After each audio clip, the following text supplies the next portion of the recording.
था। वो दरख्त अपनी शानदार शाखों और घने पत्तों की वजह से पूरे इलाके में मशहूर था।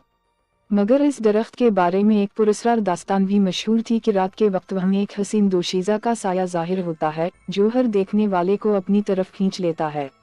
कहा जाता था कि इस साये को देखने वाले मर्द उसकी मोहब्बत में गिरफ्तार हो जाते थे और फिर उनकी जिंदगी में बेचैनी, मोहब्बत और उदासी का एक ऐसा तूफान आ जाता जिसका कोई इलाज ना था। Dash dash dash. फहद एक नौजवान ताजिर था जो बगदाद के बाजार में अपने कारोबार के लिए मशहूर था। वो अपनी बीवी और 2 बच्चों के साथ खुशगवार जिंदगी गुजार रहा था। मगर फहद के दिल में हमेशा से एक अजीब सा खालीपन था, जैसे जिंदगी में कुछ कमी सी हो।